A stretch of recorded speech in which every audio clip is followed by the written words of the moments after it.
Conversation with God, Book 1, Chapter 2. Thou wilt show me the path of life, in the presence is fullness of joy.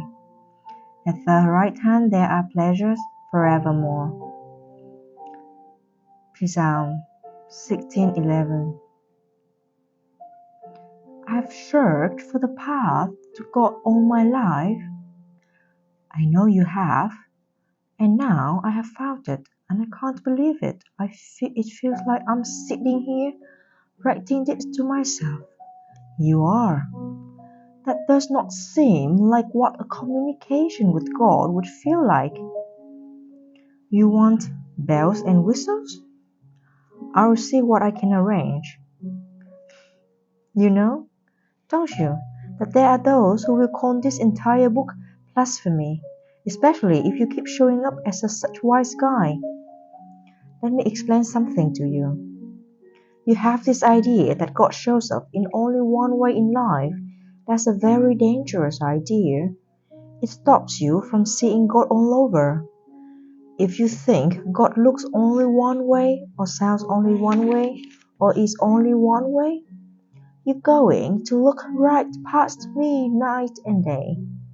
You spend the whole life looking for God and not finding her, because you're looking for a Him. I use this as an example. It has been said that if you don't see God in the profane and the profound, you're missing half of the story. That is a great truth. God is the sadness and the laughter, in the bitter and the sweet. There is a divine purpose behind everything, and therefore a divine presence in everything. I once began writing a book called God is a Salami Sandwich. That would have been a very good book. I gave you that inspiration. Why did not you write it? It felt like blasphemy, or at the very least, horribly irreverent. You mean wonderfully irreverent? What gave you the idea that God is the only reverent? God is the up and down, the hot and cold, the left and right, the reverent and the irreverent. Think you that God cannot laugh? Do you imagine that God does not enjoy a good joke? Is it your knowing that God is without humor? I tell you, God invented humor. Must you speak in harsh tones when you speak to me?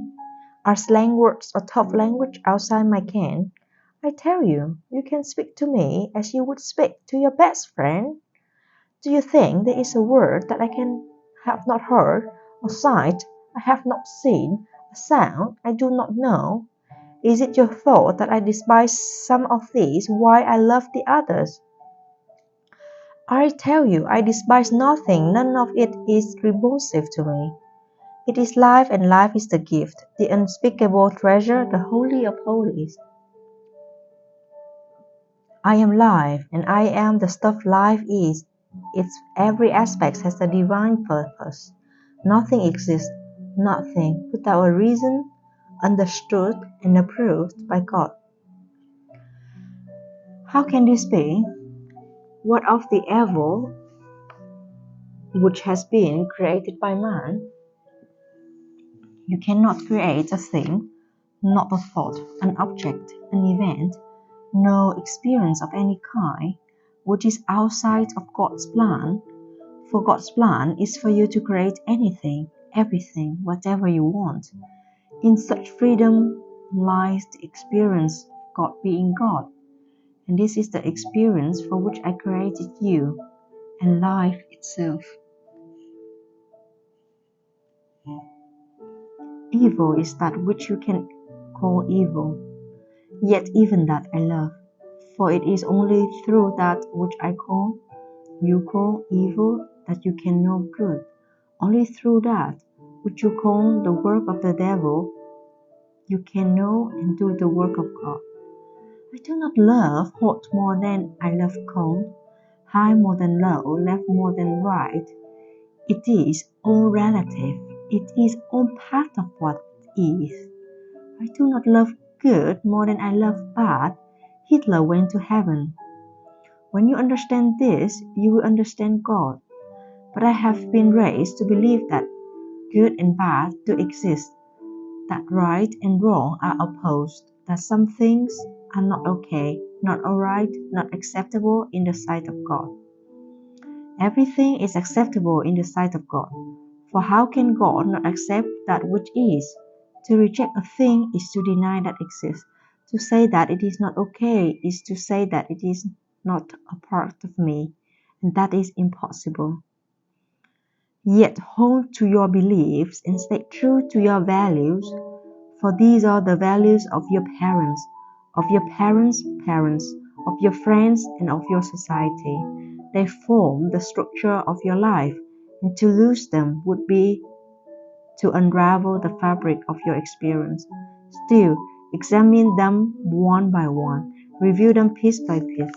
Do not dismantle the house, but look at each brick and replace those which appear broken, which no longer support the structure. Your ideas about right and wrong are just that, ideas. They are the thoughts which form the shape and create the substance of who you are. There would be only one reason to change any of these, only one purpose in making an alteration. If you are not happy with who you are, only you can know if you are happy. Only you can say of your life, "This is my creation, in which I am well pleased." If your values serve you, hold to them, argue for them, fight to defend them, yet seek to fight in a way which harms no one. Harm is not a necessary ingredient in healing.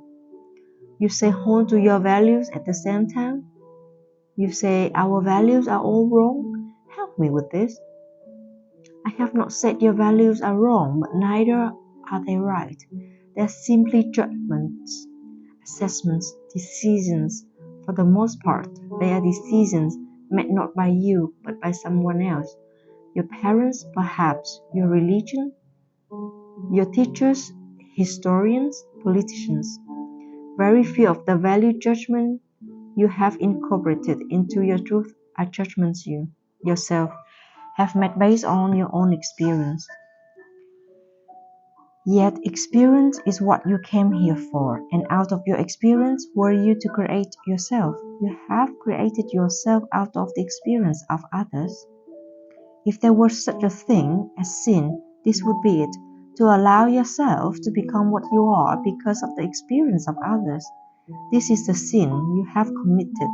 All of you do not await your own experience. You accept the experience of others as gospel.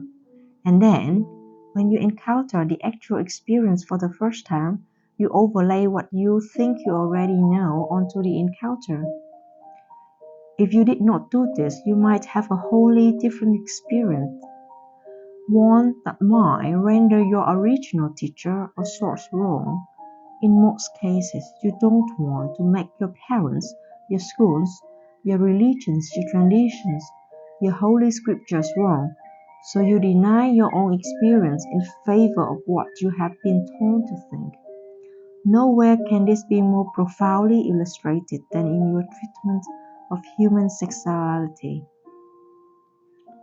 Everyone knows that the sexual experience can be the single most loving, most exciting, most powerful, most exhilarating, most renewing, most energizing, most affirming, most intimate, most uniting, most recreative physical experience of which humans are capable. Having discovered this experience, you have chosen to accept instead the prior judgments, opinions, and ideas about sex promulgated by others, all of whom have a vested interest in how you think. The opinions, judgments, and ideas have run directly contradictory to your own experience, yet because you are loath to make your teachers wrong, you convince yourself it must be your experience that is wrong. The result is that you have betrayed your true truth about this subject, with devastating results. You have done the same thing with money, Every time in your life that you have had lots and lots of money, you have felt great. You felt great receiving it, and you felt great spending it. There was nothing bad about it, nothing evil, nothing inherently wrong. Yet you have so deeply ingrained with you the teachings of others on this subject that you have rejected your experience in favor of truth. Having adopted this truth as your own, you have formed thoughts around it, thoughts which are creative. You have thus created a personal reality around money which pushes away from you. For why would you seek to attract that which is not good? Amazingly, you have created the same contradiction and now God. Everything your heart experiences about God tells you that God is good. Everything your teachers teach you about God tells you God is bad. Your heart tells you God is to be loved without fear. Your teachers tell you God is to be feared, for He is a vengeful God. You are to live in fears of God's wrath, they said. You are to tremble in His presence. Your whole life through you are to fear the judgment of the Lord, for the Lord is just. You are atoned. And God knows you will be in trouble when you confront the terrible justice of the Lord. You are, therefore, to be obedient to God's commands, or else, above all, you are not to ask such logical questions as, if God wanted strict obedience to His laws, why did He create the possibility of those laws being violated? Your teachers tell you, because God wanted you to have a free choice. Yet what kind of free choice is free when to choose one thing over the other things? Condemnations. How is free will free when it is not your will but someone else, which must be done? Those who teach you this would make a hypocrite of God. You are told that God is forgiveness and compassion. Yet if you do not ask for His forgiveness in the right way, if you do not come to God properly, your plea will be heard. Not. Your cry will go unheeded. Even this would not be so bad if there were only one proper way. But there are as many proper ways being taught that there are teachers to teach us them. Most of you, therefore, spend the bulk of your adult life searching for the right way to worship, to obey, and to serve God. The irony of all this is that I do not want your worship, I do not need your obedience, and it is not necessary for me to serve me from you. These behaviors are the behavior historically demanded of their subject by monarchs, usually egomaniacal, insecure, tyrannical monarchs at that. They're not godly demands in any sense, and it seems remarkable that the world hasn't by now concluded that the demands are counterfeit, having nothing to do with the needs or desires of deity. Deity has no needs. All that is exactly that. All that is. It therefore wants or lacks nothing by definition. If you choose to believe in God, who somehow needs something and has such hurt feelings if He doesn't get it that He punishes those from whom He expected to receive it, then you choose to believe in a God much smaller than I. You truly are children of a lesser God. No, my children, please let me assure you again through this writing that I am right. Without needs, I require nothing. This does not mean I without desires. Desires and needs are not the same thing, although many of you have made them so in your present lifetime. Desire is the beginning of all creation. It is first thought. It is a cry feeling within the soul. It is God choosing what to next create. And what is God's design? I desire first to know and experience myself in all my glory, to know who I am before I've invented you and all the words of the universe. It was impossible for me to do so. Second, I desire that you shall know and experience who you really are. through the power I have given you to create and experience yourself in what way you choose. Third, I desire for the whole life process to be an experience of constant joy, continuous creation, never-ending expansion, and total fulfillment in each moment of now. I have established a perfect system whereby these desires may be realized. They are being realized now in this very moment. The only difference between you and me is that I know this. In the moment of your total knowing, you too will feel as I do always, totally joyful, loving, accepting, blessing, and grateful. These are the 5 attitudes of God, and before we are through in this dialogue, I will show you how the applications of these attitudes in your life now can and bring you to godliness. All of this is a very long answer to a very short question. Yes, hold to your values so long as experience that they serve you. Yet look to see whether the values you serve, with your thoughts, words, and actions, bring to the space of your experience the highest and best idea you ever had about you. Examine your values one by one, hold them up to the light of public scrutiny. If you can tell the world who you are and what you believe without breaking stride or hesitating, you are happy with yourself. There is no reason to continue much further in this dialogue with me because you have created a self and a life for the self which needs to know improvement. You have reached perfection. Put the book down. My life is not perfect, nor is it close to being perfect. I am not perfect. I am, in fact, a bundle of imperfections. Sometimes I wish with all my heart that I could correct these imperfections, that I knew what it caused my behaviors, what sets up my downfalls, what keeps getting in my way. That's why I've come to you, I guess. I haven't been able to find the answers on my own. I am glad you came. I have always been here to help you. I am here now. You don't have to find the answers on your own. You never had to. Yet it seems so presumptuous to simply sit down and dialogue with you this way, much less to imagine you God are responding. I mean, this crazy. I see the authors of the Bible are on sense, but you are crazy. The Bible writers were witness to the life of Christ and faithfully recorded what they heard and saw. Correction. Most of the New Testament's writers never met or saw Jesus in their life. They lived many years after Jesus left the earth. They wouldn't have known Jesus of Nazareth if they walked into him on the street. But the Bible writers were great believers and great historians. They took the story which had been based out to them and to their friends by elders, from elders to elders, until finally a written record was made. And not everything of the Bible authors was included in the final documents. Already, church has sprung up around the teaching of Jesus.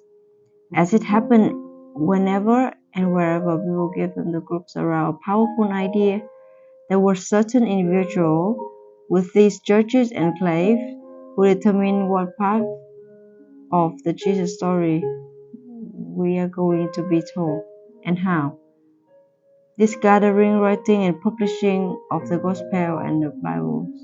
Even several centuries after the original scriptures were committed to writing, a high council of the church determined yet one more time which doctrines and truths were to be included in then official Bible and which would be unhealthy or premature to reveal the masses.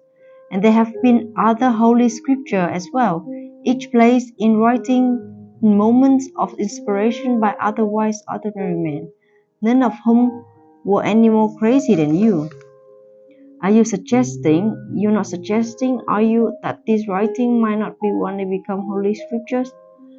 My child, everything in life is holy, but by that measure, yes, these are holy writings, but I will not quibble with you over words because I know what you mean. No, I do not suggest that this manuscript will be one that become holy scripture. You see that this problem is the language here is too colloquial, too conversational, too contemporary. People assume that if God were to talk directly with you, God would not sound like the fella next door. There should be some unifying, if not to say defying structure to the language, some dignity, some sense of godliness. As I said earlier, that part of the problem, people have a sense of God as showing up in only one form, as you said earlier. But let's drive to the heart of your questions. Why do you think it's crazy for you to be able to have a dialogue with God? Do you not believe in prayer? Yes, but that's different. Prayer for me has always been one way. I ask and God remains immutable. God has never answered a prayer? Oh yes, but never verbally, you see. I've heard these kinds of things happen in my life that I was convinced were unanswered. A very difficult direct answer to prayer, but God has never spoken to me. I see. So this God in which you believe, this God can do anything. It just cannot speak. Of course God can speak if God wants to. It doesn't seem probable that God would want to speak to me. This is the root of every problem you experience in your life, for you do not consider yourself worthy enough to be spoken to God. I tell you this, I am performing a miracle right now, for not only I am speaking to you, but to every person who has picked up this book and reading these words. To each of them, I now am speaking. I know who every one of them is. I know now who will find their way to these words. I know that some will be able to hear and some will be able to only listen, but will hear nothing. Well, that brings up another thing. I'm already thinking of publishing this material even now, as it's being written. Yes, what's wrong with that? Can't it be argued that I am creating this whole thing for profit? Does that render the whole thing suspect? Is it your motive to write something that you can make a lot of money? No, that's not why I started this. I began this dialogue on paper because my mind has been plagued with questions for 30 years. Questions I have been hungry, starving to have answers. The idea that I would have owned this made into a book came later. From me? From you? Yes. You don't think I was going to let you waste on these marvelous questions and answers, do you? I hadn't thought about that. At the outset, I just wanted the questions answered, the frustration to end, the search to be over. Good. So stop questioning your motives. You do it incessantly, and let's get on with it. Chapter 3. Well, I have 100 questions, 1,000, 1,000,000, and the problem is I sometimes don't know where to begin. Just list the questions. Just start somewhere. Go ahead, right now. Make a list of the questions that occur to you. Okay. Some of them are going to seem pretty simple, pretty plebeian. Stop making judgments against yourself. Just list them. Right, well, here are the ones that occur to me now. 1.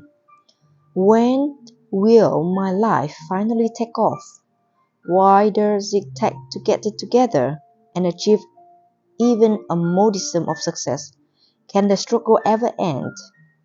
2. When will I learn enough about relationships to be able to have them go smoothly?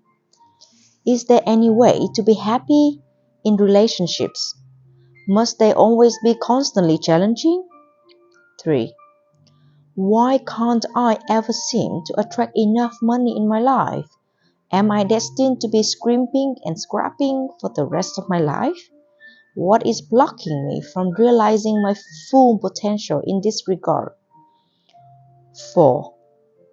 Why can't I do what I really want to do with my life and still make a living?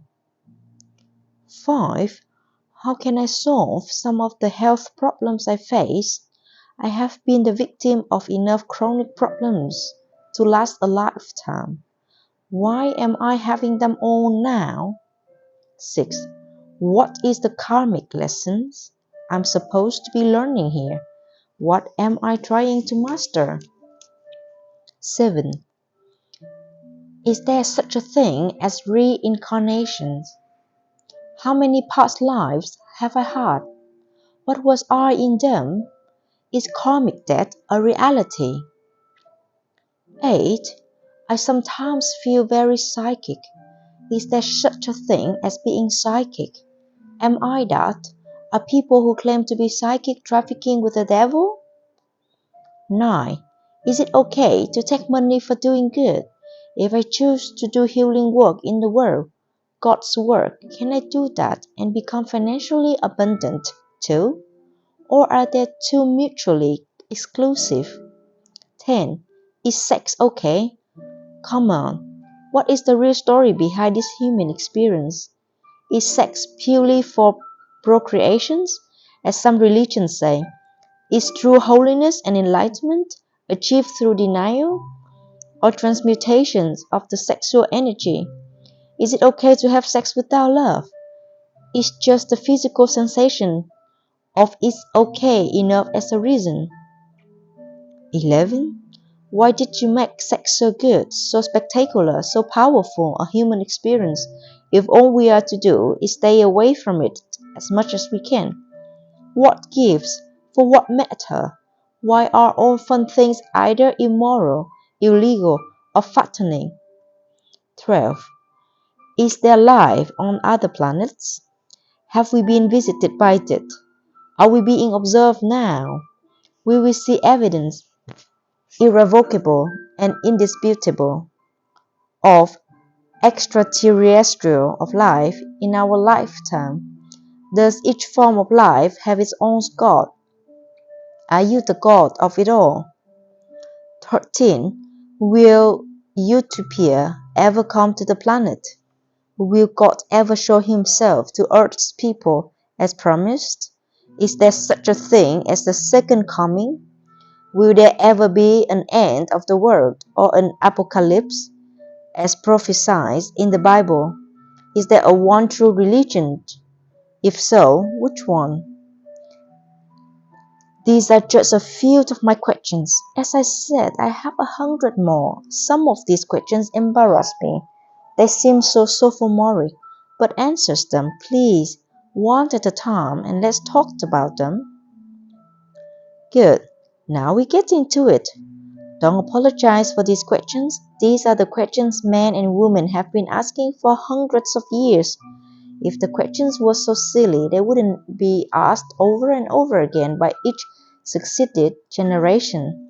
So, let's go to question 1. I have established laws in the universe that make it possible for you to create exactly what you choose.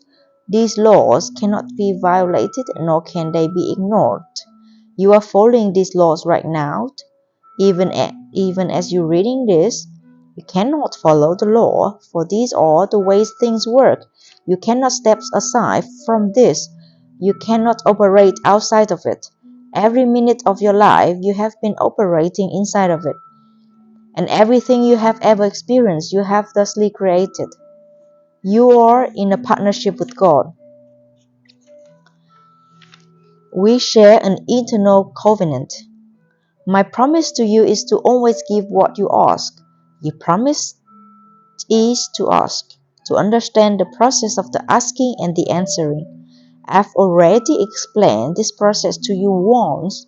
I'll do so again so that you clearly understand it. You are a threefold being. You consist of body, mind, and spirit. You could also call this the physical, the non-physical, the metaphysical. This is the Holy Trinity, and it has been called by many names. That which you are, I am manifested as three in one. Some of your theologians have called this Father, Son, and Holy Spirit. Your psychiatrists have recognized this triumvirate and called it conscious, subconscious, and superconscious. Your philosophers have called it the id, the ego, and the superego. Science calls this energy, matter, and antimatter. Poets speak of mind, heart, and the soul. New Age thinkers refer to body, mind, and spirit. Your time is divided into past, present, and future. Could this not be the same as subconscious, conscious, and superconscious? Space is likewise divided into three: here, there, and the space between. It is defining and describing this space between that become difficult, elusive. The moment you begin defining or describing, the space you describe becomes here or there, yet we know the space between exists. It is what holds here and there in place, just as eternal now holds before and after in place. These three aspects of you, actually three energies, you might call them thought, word, and action. All three put together produce a result, which in your language and understanding is called feeling or experience. Your soul, subconscious, its spirit, past, etc., is the sum total of every feeling you've ever had, created. Your awareness of some of these is called your memory. When you have a memory, you are said to remember. That is, to put back together, to reassemble the parts. When you reassemble all of the parts of you, you will have remembered who you really are. The process of creation starts with thought, an idea, conceptions, visualizations. Everything you see was once someone's idea. Nothing exists in your world that did not first exist as pure thought. This is true of the universe as well. Thought is the first level of creation. Next comes the word. Everything you say is a thought expressed. It is creative and sends forth creative energy into the universe. Words are more dynamic. Thus, some might say more creative than thought, because words are different level of vibrations from thought. They disrupt, change, alter, affect the universe with greater impact. Words are the second level of creation. Next comes action. Actions are words moving. Words are thoughts expressed. Thoughts are ideas formed. Ideas are energies come together. Energies are forces released. Forces are elements existent. Elements are particles of God, portion of all, the stuff of everything. The beginning is God. The end is action. Action is God creating or God experience. Your thought about yourself is that you are not good enough, not wondrous enough, not senseless enough to be part of God, in partnership with God. You have denied for so long who you are that you have forgotten who you are. This has not occurred by coincidence. This is not happenstance. It is all part of the divine plan, for you could not claim, create, experience who you are if you already were it. It was necessary first for you to release, deny, forget your connection to me in order to fully experience it by fully creating it, by calling it forth. For your grandest wish and my grandest desire was for you to experience yourself as part of me and you. You are therefore in the process of experiencing yourself by creating yourself anew by every single moment, as am I, through you. Do you see the partnership? Do you grasp its implications? Is it a holy collaboration? Truly, a holy communion. Life will take off for you then when you choose for it to. You have not chosen as yet. You have procrastinated, prolonged, protracted, protested. Now it is the time that you promulgated and produced what you have been promised. To do this, you must believe the promised and live it. You must live the promise of God. The promise of God is that you are His son, her offspring, its likeness, His equal. Here is where you get hung up. You can accept His son, offspring, likeness, but you recoil at being called His equal. It is too much to accept, too much bigness, too much wonderment, too much responsibility for it. You are God's equal. That means nothing is being done to you, and all things are created by you. There can be no more victims and no more villains, only outcomes of your thought about a thing. I tell you this, all you see in your world is the outcome of your idea about it. Do you want your life to truly take off? Then change your idea about it, about you. Think, speak, and act as the God you are. Of course, this will separate you from many most of your fellow men. They will call you crazy, they will say you blasphemer. They will eventually have enough of you, and they will attempt to crucify you. They will do this not because they think you are living in a world of your own illusions. Most men are crazy enough to allow you your private entertainments, but because sooner or later others will become attracted to your truth, for the promise is holds for them. Here is where your fellow men will interfere, for here is where you will begin threatening them. For your simple truth, simply lived, will offer more beauty, more comfort, more peace, more joy, and more love of self and others than anything your earthly fellows could contrive. And that truth, adopted, would mean the end of their ways. It would mean the end of hatred and fear and bigotry and war, the end of condemning and killing that has gone on in my name. The end of might is right, the end of purchase through power, the end of loyalty and homemade through fear, the end of the world as they know it, and as you have created it thus far.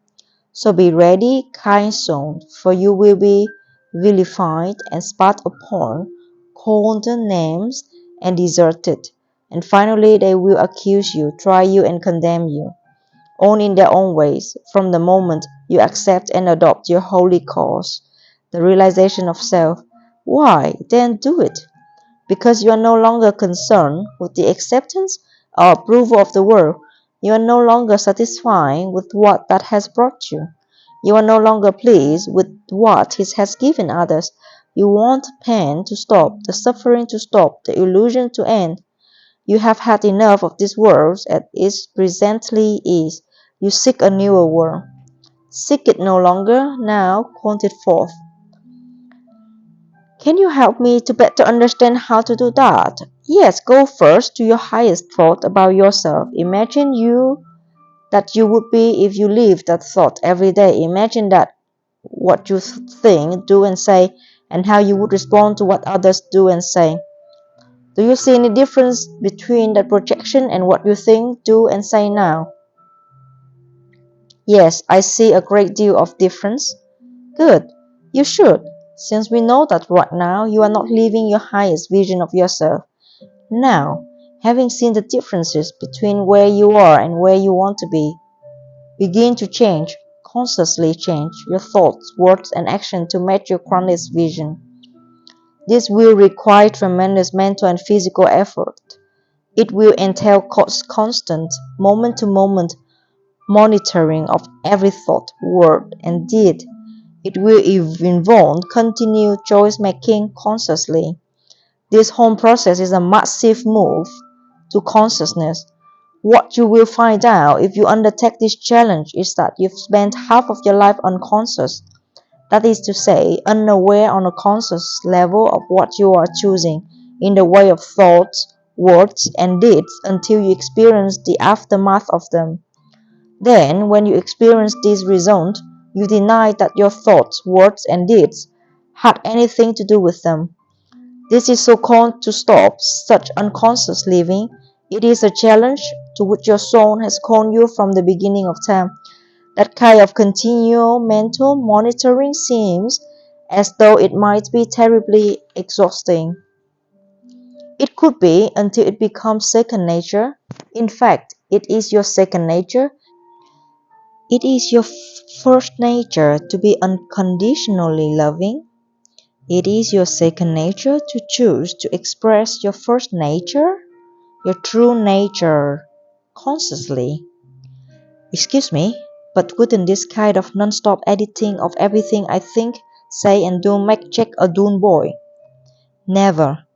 Different, yes. Doomed? No. Was Jesus doomed? I don't think so. Was the Buddha boring to be around? People flocked, begged to be in his presence.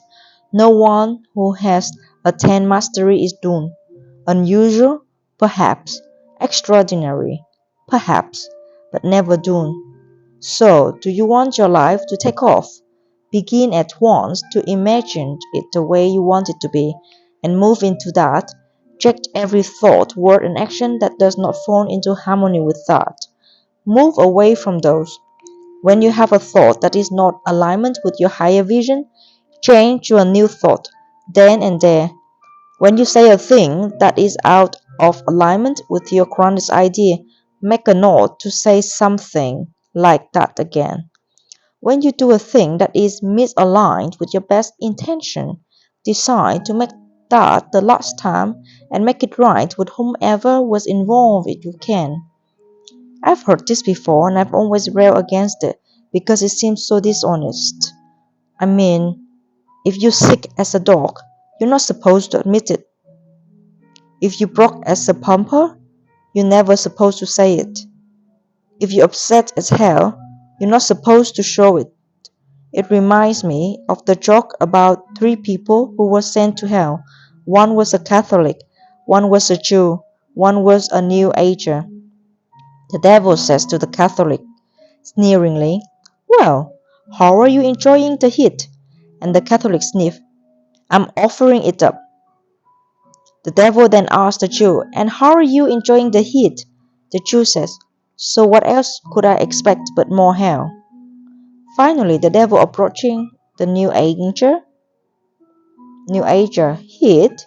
The New Ager asked, perspiring, "What heat?" "That's a good joke, but I'm not talking about ignoring the problem or pretending it isn't there. I'm talking about noticing the circumstance and then telling you highest truth about it. If you broke, you broke. It's pointless to lie about it and actually debilitating to try to manufacture a story about it so as not to admit it, yet it's your fault about it. Broke is bad. This is horrible. I am a bad person because good people who work hard and really try never go broke, etc. That ruins how you experience brokenness. Is your words about it? I'm broke. I haven't a dime. I don't have any money. That dictates of how long you stay broke. Is your actions surrounding it? Feeling sorry for yourself, sitting around despondent, not trying to find a way out because what's the use anyway? That creates your long-term reality. The first thing to understand about the universe is that no condition is good or bad. It just is. So stop making value judgments. The second thing to know is that all conditions are temporary. Nothing stays the same. Nothing remains static. Which way a thing changes depends on you. Excuse me, but I have to interrupt you again here. What about a person who is sick, but has the faith that will move mountains, and so thinks, says, and believes he's going to get better, only to die 6 weeks later? How does that square with all this positive thinking, affirmative action stuff? That's good. You're asking the tough questions. That's good. You're not simply taking my word for any of this. There is a place on down the line when you have to take my word for this because eventually you will find that we can discuss this thing forever, you and I, until there's nothing left to do so but to try it or deny it. But we're not at that place yet. So let's keep the dialogue going. Let's keep talking.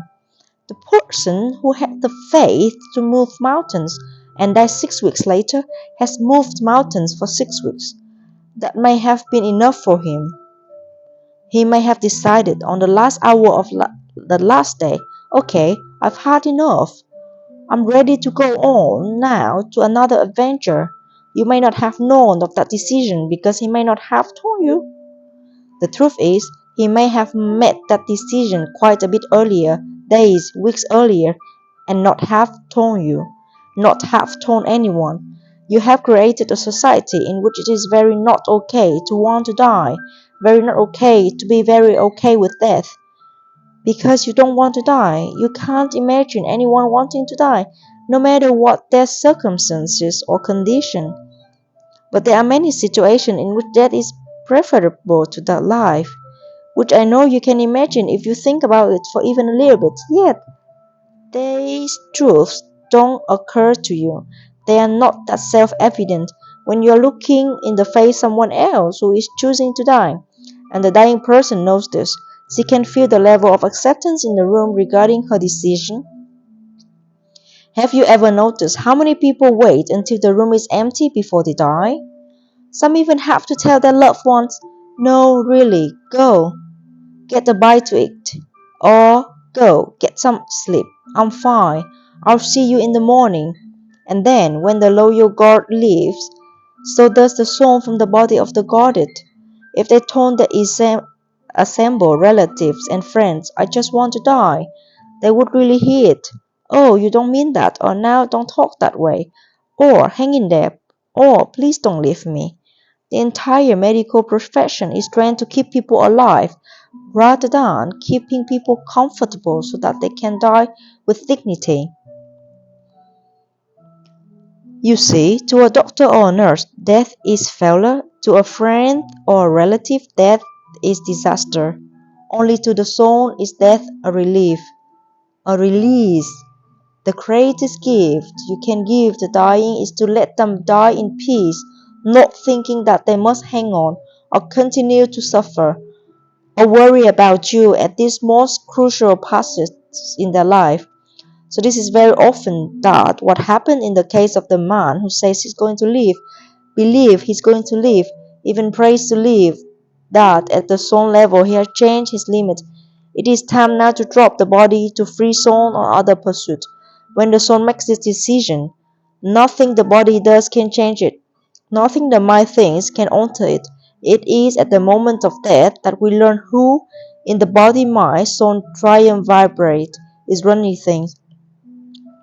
On your life, you think you are your body. Some of the time, you think you are your mind. It is at the time of your death that you will find out who you really are. Now, there are also times when the body and the mind are just not listening to the soul. This to create the scenario you describe. The most difficult thing for people to do is hear their own soul. Notice that so few do. Now, it happens often that the soul makes a decision that it is time to leave the body. The body and the mind, ever servants of the soul, hear this, and the process of extrication begins. Yet, the mind, ego, doesn't want to accept. After all, this is the end of its existence, so it instructs the body to resist death. This the body does gladly, since it too does not want to die. The body and the mind, ego, receive a great encouragement, great praise for this from the outside world, the world of its creation. So the strategy is confirmed. Now, at this point, everything depends on how badly your soul wants to live. If there is no great urgency here, the soul may say, "Alright, you win, I stick around with you a little longer." But if the soul is very clear that staying does not serve its highest agenda, that there is no further way it can evolve through this body, the soul is going to leave and nothing will stop it. The soul is very clear that its purpose is evolution. That is its own purpose. And its own purpose, it is not concerned with the achievements of the body or the development of the mind. These are all meaningless to the soul. The soul is also clear that there is no great tragedy involved in leaving the body. In many ways, the tragedy is being in the body, so you have to understand the soul sees this whole death thing differently. It, of course, sees the whole life thing differently too, and that is the source of much the frustration and anxiety one feels in one's life. The frustrations and anxiety comes from not listening to one's soul. How can I best listen to my soul? If the soul is the boss, really, how can I make sure I get those memos from the front office? The first thing you might do is get clear about what the soul is after and stop making judgments about it. I'm making judgments about my own soul? Constantly. I just show you how you judge yourself for wanting to die. You also judge yourself for wanting to live, truly live.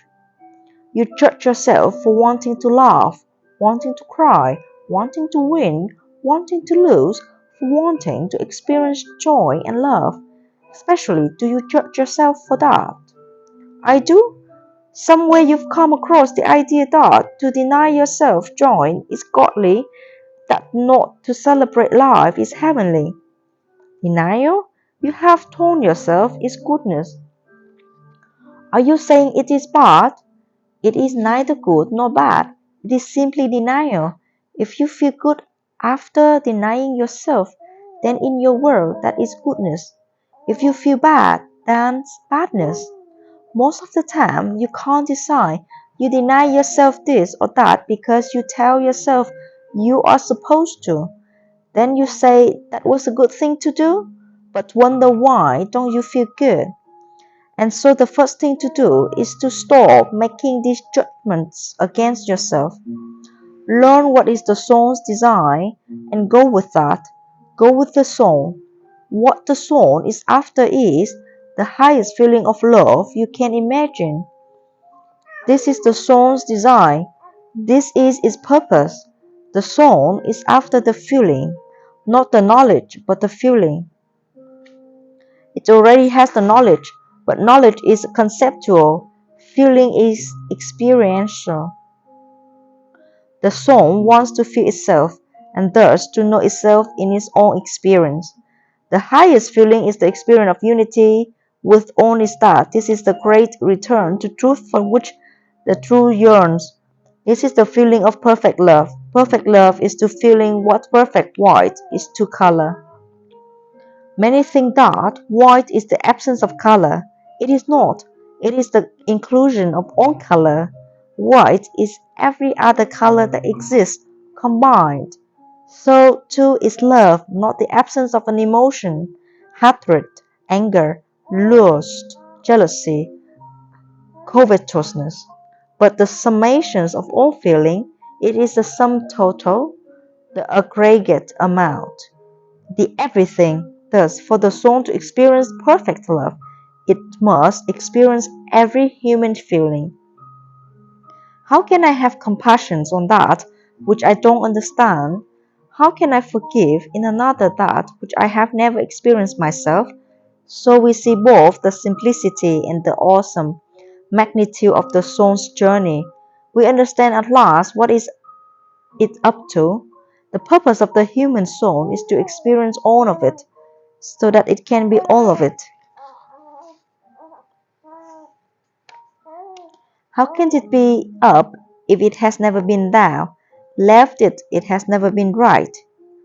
How can it be warm if it knows not cold?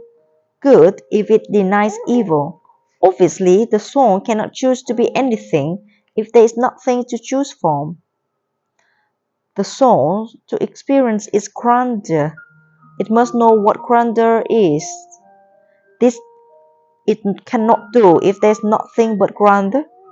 And so the soul realizes that grandeur only exists in the space of that which is not grand. The soul therefore never condemns that which is not grand, but bless, seeing it in a part of itself, which must exist for another part of itself to manifest. The job of the soul, of course, is to cause us to choose the grandeur, to select the best of who you are without condemning that which you do not select. This is a big task, taking many lifetimes, for you are wont to rush to judgment, to call a thing wrong or bad or not enough, rather than to place what you do not choose. You do worse than condemn. You actually seek to do harm to that which you do not choose. You seek to destroy it. If there is a person, place, or thing with which you do not agree, you attack it. If there is a religion that goes against yours, you make it wrong. If there is a thought that contradicts yours, you ridicule it. If there's an idea other than yours, you reject it. In this, for you create only half a universe. And you cannot even understand your half when you have rejected out of hand the other. This is all very profound, and I thank you. No one has ever said these things to me, at least not with such simplicity, and I am trying to understand. Really, I am. Yet some of this is difficult to grapple with. You seem to be saying, for instance, what we should love the wrong so that we can know the right. Are you saying we must embrace the devil, so to speak? How else do you heal him? Of course, a real devil does not exist, but I reply to you in the idiom you choose. Healing is the process of accepting all, then choosing best. Do you understand that? You cannot choose to be God if there is nothing else to choose from. Oops, hold it. Who said anything about choosing to be God? The highest feeling is perfect love. Is it not? Yes, I should think so. And can you find a better description of God? No, I cannot. Well, your soul seeks the highest feeling. It seeks to experience, to be perfect love. It is perfect love, and it knows this. Yet it wishes to do more than know it. It wishes to be in its experience. Of course, you are seeking to be God. What else did you think you were up to? I don't know. I'm not sure. I guess I just never thought of it that way. There just seems to be something vaguely blasphemous about that. Isn't it interesting that you find nothing blasphemous about seeking to be like the devil, but seeking to be like God offends you? Now, wait a minute. Who's seeking to be like the devil? You are. You all are. You've even created religions that tell you that you are born in sin, that you are sinners at birth, in order to convince yourself of your own evil. Yet, if I told you you are born of God, that you are pure gods and goddesses at birth, pure love, you would reject me. All your life you have spent convincing yourself that you are bad, not only that you are bad, but that the things you want are bad. Sex is bad, money is bad, joy is bad, power is bad, having a lot is bad, a lot of anything. Some of your religion have even got you believing that dancing is bad, music is bad, celebrating life is bad. Soon you agree that smiling is bad, laughing is bad, loving is bad. No, no, my friend, you may not be very clear about many things, but about one thing you are clear. You and most of what you desire are bad. Having made this judgment about yourself, you have decided that your job is to get better. It's okay. Mind you, it's the same destination in any event. It's just that there's a faster way, a shorter route, a quicker path, which is acceptance of who and what you are right now, and demonstrations of that. This is what Jesus did. It is the path of the Buddha, the way of Krishna, the work of every master who has appeared on the planet. And every master has likewise had the same message. What I am, you are. What I can do, you can do. These things, the more, shall you also do. Yet you have not listened.